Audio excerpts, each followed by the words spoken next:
आज आजपासून 3 दिवस आज चिंचवड, उद्या पिंपरी आणि परवा भोसरी असं 3 विधानसभांमध्ये माझा दिवसभर पक्ष म्हणून, संघटना म्हणून प्रवास आहे। त्यात पहिल्याच दिवशी महानगरपालिकेशी जोडलेले सगळे विषय घेऊन काही आढावा घेण्यासाठी शहराचे अध्यक्ष शत्रुघ्न काटे यांनी मला एक निवेदन दिलं होतं। याच्या आधारे मी माझ्या स्वभावाप्रमाणे पूर्वतयारी करायला 2 दिवसापूर्वीच हे पत्र महानगरपालिकेत दिलं आणि महानगरपालिकेने अतिशय रिलेव्हंट उत्तर दिली। मला बरं वाटलं। बऱ्याच वेळेला माहिती नाही, चौकशी करून सांगतो, याच्यापेक्षा त्यांनी प्रत्येक गोष्टीच्या ज्या मर्यादा आहेत त्या मर्यादा लगेच करू ते लगेच करू। सगळ्यांचा सध्या जो प्रश्न आहे तो रस्त्याचे खड्डे आहे। त्यावर त्यांनी मान्य केलं की ऑलरेडी पाऊस सारखा येतोय जातोय, त्यामुळे टेंडर सगळी तयार आहेत। आम्ही काम सुरू करू, कारण ह्या आठवड्यात सुद्धा पाऊस दाखवतो हवामान खातं। आणि मग ते केलं काम तर ते इतकं एखादा रस्ता तयार करावा इतकं चांगलं काम नसतं, खड्डे करणं असतं। तर पावसाने ते पुन्हा उखडू शकतात, पण त्यांनी प्रॉमिस केलं की नोव्हेंबर एंड पर्यंत हे आम्ही भरून देऊ। दुसरा विषय जो आहे तो प्रामुख्याने ट्रॅफिकचा आहे, फेरीवाल्यांचा आहे। फेरीवाले कुठेही बसतायत। महानगरपालिकेने जो फेरीवाला आराखडा करायला पाहिजे तो फायनल केला नाही। लोकांना चालवायला फुटपाथ नाही आहे, फुटपाथच्या खाली फेरीवाला बसतोय तर गाड्या पार्किंगला जागा नाही आहे। तर पुढच्या आठवड्यामध्ये प्रामुख्याने पोलीस डिपार्टमेंट आणि महानगरपालिका याची कंबाईन बैठक लावायला मी सांगितली आहे। आणि त्याच्यामध्ये ट्रॅफिक वॉर्डन वाढवण्याचा फायदा आहे का, सिग्नल्स मध्ये कायमस्वरूपी बदल करता येतील तर करता येतील, तोपर्यंत काही लगेचचे विषय आहेत का, असा आज इनॉल बैठकीमध्ये माझा प्रयत्न असा होता की लगेच आणि खूप वर्ष 2 वर्षानंतरच दोन्हीवर चर्चा करावी। 2 वर्षानंतरचं जे आहे त्याची स्टेज काय आहे, मग टेक्निकल सँक्शन मिळालंय का, टेंडर निघाले का, वर्क ऑर्डर मिळाले का, पैशाचं काय करणार आहोत।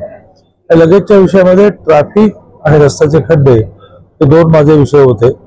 आरोग्य हा एक विषय होता की मोठ्या प्रमाणावर 15व्या वित्त आयोगात आलेल्या पैशाच्या माध्यमातून त्यांनी छोटी क्लिनिक ज्याला म्हणतो आपला दवाखाना ही वाढवली पाहिजे वगैरे खूप विषयांवर चर्चा झाली। लॉंग टर्म मध्ये भामा स्केटचं पाणी मिळालं, पण त्या पाणी जे रॉ असतं ते पिण्याला योग्य करण्यासाठीची प्रक्रिया व्हायला त्यांना 6 महिने ते लागणार आहेत। साधारणतः 1 एप्रिल नंतर अशी स्टेज येईल असं त्यांचं म्हणणं आहे की ते पाणी लोकांना पिण्यासाठी दिल्यामुळे पिण्याच्या पाण्याची रिक्वायरमेंट लोकांची पूर्ण होईल। मग इंद्रायणी नदीच्या पुनरुज्जीवनाच्या बाबतीमध्ये खूपच मोठा विषय आहे। अजून त्याची गाईडलाईन, इंद्रायणीचं गाईडलाईन मिळाली, पवना नदीची गाईडलाईन त्यांना अजून मिळायची, असे बरेचसे विषय झाले।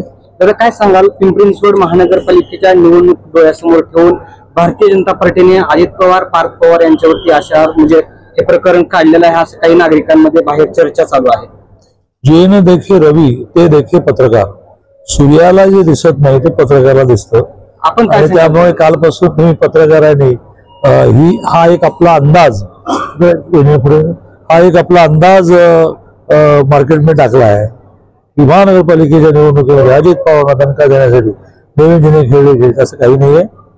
रुटीन मध्ये एखादा विषय समोर येतो आणि त्याची चौकशी व्हायची आहे। माननीय मुख्यमंत्री महोदय हे कुठल्याच भ्रष्टाचाराला सहन करत नाहीत, तर इमिजिएट तहसीलदार सस्पेंड केलेला आहे। ऍडिशनल IGR या लेवलचे राजेंद्र मुठे हे इन्क्वायरी ऑफिसर अपॉइंट केले आहे। त्यांनी काल संध्याकाळी ऑफिस क्लोज होण्यापूर्वी फौजदारी दावा कोणाकोणावर दाखल करायचा जी यादी केलेली आहे। इतक्या वेगाने हा विषय पुढे चालला आहे आणि त्यामुळे आत्ताच आपण ह्या निष्कर्षावर येणं बरोबर नाही की पार्थ पवारची इन्व्हॉल्वमेंट आहे का पार्थ पवारच्या कंपनीची आहे, पार्थ पवारची ऍक्टिव्हिटी कसे असेल, अजितदादांची असेल, हे आपले निष्कर्ष आहेत। चौकशी अंती सगळं बाहेर येईल आणि त्याचा महानगरपालिकेच्या निवडणुकीशी काहीच संबंध नाही। काल राष्ट्रवादीची बैठक झाली, त्यांनी महापालिका स्वबळावरती लढणार असल्याचे जाहीर केले, भाजपची काय भूमिका असणार आहे? माननीय देवेंद्रजींनी पूर्ण महाराष्ट्राचा विभागचा प्रवास केला। प्रत्येक विभागाच्या प्रवासामध्ये प्रत्येक जिल्ह्याला 1 तास दिला। पुणे विभागाच्या बैठकीला तर त्यांना मुंबईला जायची घाई होती, पण ते म्हणाले नाही, मी 1-1 तासाचे 5 जिल्हे करणं मग जाणार। त्यात त्यांनी गाईडलाईन दिली की शक्यतो निवडणुका युती म्हणून झाल्या पाहिजेत, महायुती म्हणून। महायुती म्हणून निवडणुका नाही झाल्या तर हायब्रिड युतीचा प्रयत्न केला पाहिजे. म्हणजे काय, तर पिंपरी चिंचवड महानगरपालिकेमध्ये समजा प्रभाग किती आहेत दादा, 32, तर त्यातल्या 22 मध्ये युती झाली, 10 मध्ये मैत्रीपूर्ण झाली.